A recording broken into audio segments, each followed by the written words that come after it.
नमस्कार, अमरउजाला.com देख रहे हैं आप। आपके साथ मैं हूं सुमित चौधरी। दिलजीत दोसांझ की फिल्म सतलुज को ओटीटी प्लेटफॉर्म से हटा दिया गया है। इस फिल्म को 3 जुलाई को रिलीज किया गया, लेकिन रविवार को शाम को फिल्म को ओटीटी से हटा दिया गया। फिल्म को ओटीटी से हटाने पर जहां दिलजीत दोसांझ ने कहा कि उन्हें इस बात का पहले से अंदाजा था, वहीं ओटीटी प्लेटफॉर्म ZEE5 की तरफ से कहा गया कि फिल्म को दर्शकों का अच्छा रिस्पांस मिल रहा था और इस फिल्म को वापस दर्शकों के बीच लाने का प्रयास किया जाएगा। लेकिन सवाल यह है कि आखिर सतलुज फिल्म को ओटीटी से क्यों हटाया गया, जबकि रिलीज से पहले ही फिल्म में सेंसर बोर्ड से काफी कट लग चुके थे। यहां तक कि फिल्म का नाम पंजाब 95 से बदलकर सतलुज तक कर दिया गया। दरअसल सतलुज फिल्म मानवाधिकार कार्यकर्ता जसवंत सिंह खालड़ा पर बनी है, जिन्होंने कथित फर्जी एनकाउंटर और लावारिस शवों के अंतिम संस्कार का रिकॉर्ड दुनिया के सामने लाकर रख दिया था। लेकिन कुछ ही समय के बाद वो खुद ही रहस्यमय तरीके से आखिर कैसे गायब हुए, बाद में सीबीआई जांच, अदालतों की सुनवाई और सुप्रीम कोर्ट की टिप्पणियों के बीच क्या कुछ हुआ, ये सब कुछ इस फिल्म में दिखाया गया है। लेकिन सबसे पहले आपको ये जानना चाहिए कि आखिर जसवंत सिंह खालड़ा कौन थे, जिन पर सतलुज फिल्म पूरी तरीके से आधारित है। जसवंत सिंह खालड़ा पंजाब के एक मानवाधिकार कार्यकर्ता थे, जो उस वक्त चर्चा में आए जब उन्होंने कथित तौर पर अवैध हत्याओं और गुप्त अंतिम संस्कारों के मामले को उजागर किया था। उनका जन्म 1952 में अमृतसर जिले के खालड़ा गांव में हुआ था। 1980 के दशक में वो एक बैंक कर्मचारी के तौर पर काम करते थे। जसवंत सिंह खालड़ा सिर्फ एक सामाजिक कार्यकर्ता नहीं थे, बल्कि शिरोमणि अकाली दल के मानवाधिकार विंग के महासचिव भी रह चुके थे। 1980 और 1990 के दशक में जब पंजाब आतंकवाद और उग्रवाद की आग में झुलस रहा था, उसी दौर में पुलिस कार्रवाई, हिरासत में मौत और कथित फर्जी मुठभेड़ों को लेकर भी लगातार सवाल उठ रहे थे। ऐसे माहौल में खालड़ा ने एक ऐसा खुलासा किया जिसने पूरे देश को उस दौरान झकझोर कर रख दिया था। दरअसल ऑपरेशन ब्लू स्टार, पूर्व प्रधानमंत्री इंदिरा गांधी की हत्या और 1984 के सिख विरोधी दंगों के बाद का जो समय है, उसमें लगातार बुरी तरीके से खालड़ा को झकझोर कर रख दिया था। उस दौरान कई सिख परिवारों ने शिकायत की कि उनके अपने लोग अचानक से गायब हो गए थे। खालड़ा ने अमृतसर, मजीठा और तरन तारण के शमशान घाटों का रिकॉर्ड जुटाया। उनका दावा था कि जून 1984 से दिसंबर 1994 के बीच हजारों ऐसे शवों का अंतिम संस्कार किया गया, जिन्हें लावारिस बताया गया था।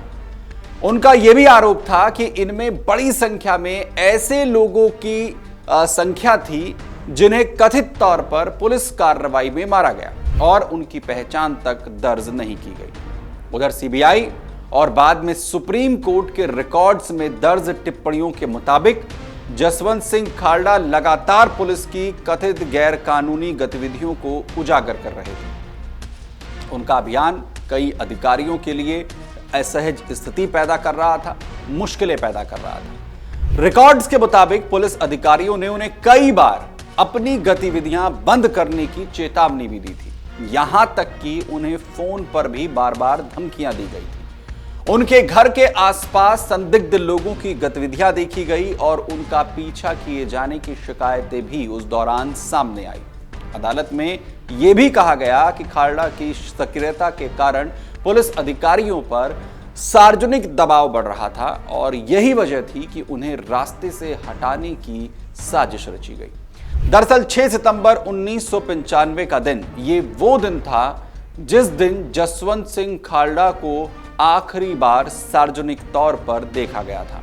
सीबीआई के मुताबिक अमृतसर के कबीर पार्क स्थित उनके घर के बाहर कुछ पुलिस अधिकारी पहुंचे थे। गवाह किरपाल सिंह रंधावा ने अपने बयान में बताया कि उन्होंने डीएसपी जसपाल सिंह, सतनाम सिंह और दूसरे पुलिस कर्मियों को जसवंत सिंह खालड़ा को एक सफेद रंग की वैन में ले जाते हुए देखा था। उधर जैसे ही ये खबर खालड़ा के परिवार तक पहुंची, उनकी पत्नी परमजीत कौर घर आई। उन्होंने उसी दिन पुलिस में एक शिकायत दर्ज कराई। उनके पति को पुलिस की वर्दी पहने कुछ लोग अपने साथ ले गए हैं। अगले दिन भारतीय दंड संहिता की धारा 365 के तहत अपहरण का मामला दर्ज किया गया, लेकिन एफआईआर दर्ज होने के बावजूद भी जांच आगे नहीं बढ़ सकी और खालड़ा का कोई सुराग भी परिवार को नहीं मिला। यहां तक कि उनके बारे में सूचना देने वाले के लिए 1 लाख रुपए के इनाम की घोषणा भी की गई, लेकिन इसके बावजूद भी कोई कामयाबी नहीं मिली। जब कई दिनों तक जसवंत सिंह खालड़ा का परिवार उनके बारे में कोई खोजबीन नहीं पता लगा सका, तो परिवार ने न्यायपालिका का दरवाजा खटखटाया। उनकी पत्नी परमजीत कौर ने हेबियस कॉर्पस याचिका दाखिल कर दी। अदालत ने राज्य सरकार से इसे लेकर जवाब मांगा, लेकिन सरकार उनके ठिकाने के बारे में कोई जानकारी नहीं दे सकी। जब राज्य सरकार ने अपने हाथ खड़े कर दिए, तो कोर्ट ने मामला सीबीआई को सौंपने का फैसला कर लिया। सीबीआई ने मामले की जांच शुरू की। जांच के दौरान एक अहम गवाह सामने आया, कुलवंत सिंह। दरअसल कुलवंत सिंह को 4 सितंबर 1995 को एनडीपीएस एक्ट के एक मामले में थाना झबाल लाया गया था। उसके मुताबिक 2 दिन बाद उसी थाने में जसवंत सिंह खालड़ा को भी लाया गया। कुलवंत ने जांच एजेंसी को बताया कि बातचीत के दौरान खालड़ा ने कहा था कि उन्हें खुद नहीं पता कि आखिर पुलिस ने उन्हें क्यों हिरासत में लिया है और आखिर पुलिस उन्हें किस वजह से यहां लेकर आई है। वहीं कुलवंत ने यह भी बताया कि खालड़ा को किस तरीके से उस थाने के अंदर रखा गया था, लेकिन कुलवंत के बयान से यह तय हो गया कि पुलिस ने ही खालड़ा को उठाया था। वहीं जांच आगे बढ़ी तो special police officer Kuldeep Singh सरकारी गवाह बनने को तैयार हो गए। दरअसल कुलदीप सिंह उस समय थाना झबाल के एसएचओ सतनाम सिंह के साथ तैनात थे। उन्होंने सीबीआई को बताया कि एसएसपी अजीत सिंह संधू ने पहले ही जसवंत सिंह खालड़ा को अपनी गतिविधियां बंद करने की चेतावनी दी थी और उनकी पिटाई भी की गई थी, लेकिन जसवंत खालड़ा नहीं माने और इसके बाद खालड़ा को तरन तारन में एसएसपी अजीत सिंह संधू के सरकारी आवास ले जाया गया, जहां कुछ वरिष्ठ पुलिस अधिकारियों ने एक बंद कमरे में खालड़ा से पूछताछ की। कुछ समय के बाद उन्हें वापस एक बार फिर से थाना झबाल भेज दिया गया। कुलदीप सिंह ने अदालत को बताया कि कुछ दिनों के बाद एक शाम डीएसपी जसपाल सिंह अपने बॉडीगार्ड के साथ थाना झबाल पहुंचे। थोड़ी देर में सुरेंद्रपाल सिंह, जसबीर सिंह और पृथ्वीपाल सिंह भी वहां पर आए। इसके बाद सभी उस कमरे में दाखिल हुए जहां पर जसवंत सिंह खालड़ा को कथित तौर पर हिरासत में रखा गया था। कुलदीप सिंह के मुताबिक कमरे के भीतर से मारपीट की आवाजें आने लगी। कुछ देर के बाद उन्होंने गोलियां चलने की आवाज भी सुनी। जब कमरे का दरवाजा खुला तो उन्होंने देखा कि जसवंत सिंह खालड़ा जमीन पर पड़े थे और उनके शरीर से खून बह रहा था। कुलदीप सिंह की गवाही को कोर्ट ने पूरे केस में सबसे अहम सुराग माना। वहीं कुलदीप सिंह के मुताबिक गोली लगने के बाद जसवंत सिंह खालड़ा की मौत हो चुकी थी। कुलदीप सिंह ने बताया कि उनके शव को एक वैन की डिग्गी में रखा गया और इसके बाद पुलिस अधिकारियों का काफिला 3 गाड़ियों में गांव हरीके की ओर रवाना हो गया। कुलदीप सिंह के मुताबिक वहां पहुंचकर खालड़ा के शव को एक नहर में फेंक दिया गया ताकि घटना का कोई सुराग भी न बचे। हालांकि उनकी लाश कभी बरामद नहीं की जा सकी। अदालत ने बाद में यह भी टिप्पणी की कि कुलदीप सिंह की गवाही बेहद महत्वपूर्ण थी, लेकिन जांच एजेंसियां पुलिस रिकॉर्ड और दूसरे गवाहों के जरिए उसके हर हिस्से की स्वतंत्र पुष्टि नहीं की जा सकती। इसके बावजूद उनकी गवाही इस पूरे केस की सबसे अहम कड़ी मानी गई। वहीं सीबीआई जांच आगे बढ़ी तो कई चौंकाने वाले और भी तथ्य सामने आए। साल 1996 में सीबीआई ने पटियाला की अदालत में 9 पुलिस अधिकारियों के खिलाफ चार्जशीट दाखिल की। इनमें तत्कालीन एसएसपी अजीत सिंह संधू को मुख्य आरोपी बनाया गया। चार्जशीट में डीएसपी जसपाल सिंह, सतनाम सिंह, सुरेंद्रपाल सिंह, जसबीर सिंह, पृथ्वीपाल सिंह और दूसरे पुलिस अधिकारियों के नाम शामिल किए गए। हालांकि एसएसपी अजीत सिंह संधू के खिलाफ अदालत आरोप तय कर पाती उससे पहले ही उन्होंने जान दे दी, लेकिन बाकी आरोपियों के खिलाफ मुकदमा चलता रहा। वहीं करीब 10 साल तक चली सुनवाई के बाद नवंबर 2005 में पटियाला की अदालत ने फैसला सुनाया। अदालत ने सभी आरोपियों को अपहरण का दोषी ठहराया, तो वहीं डीएसपी जसपाल सिंह और अमरजीत सिंह को हत्या और सबूत मिटाने का दोषी मानते हुए उम्र कैद की सजा सुनाई गई। लेकिन मामला यहीं खत्म नहीं हुआ। जसवंत सिंह खालड़ा की पत्नी परमजीत कौर ने हाईकोर्ट में अपील दायर की और मांग की कि जिन 4 पुलिस अधिकारियों को केवल 7 साल की सजा मिली, उनकी सजा बढ़ाई जाए।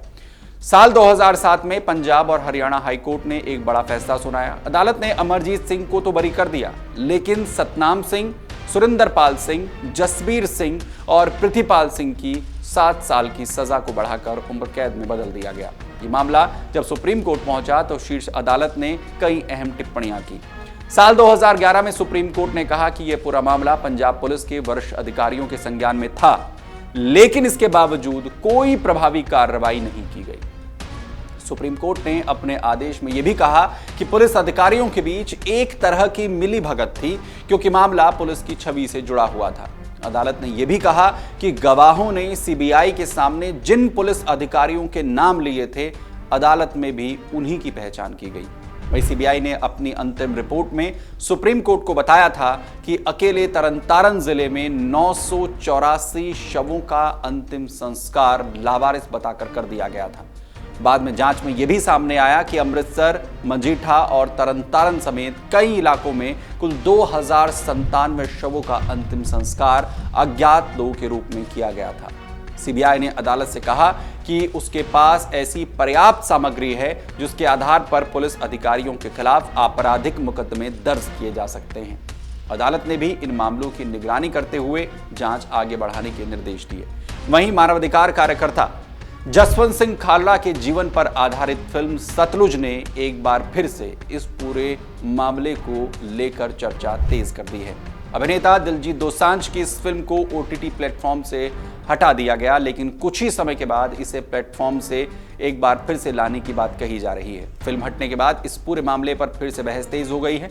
दिलजीत दोसांझ ने कहा है कि ये लोगों की कहानी है और इसे रोका नहीं जा सकता। वहीं ओटीटी प्लेटफॉर्म ने भी बयान जारी करते हुए कहा है कि फिल्म भले ही हट गई हो, लेकिन इसने जो चर्चा शुरू की वो जारी रहेगी और इसे फिर से दर्शकों तक लाने की कोशिश की जाएगी।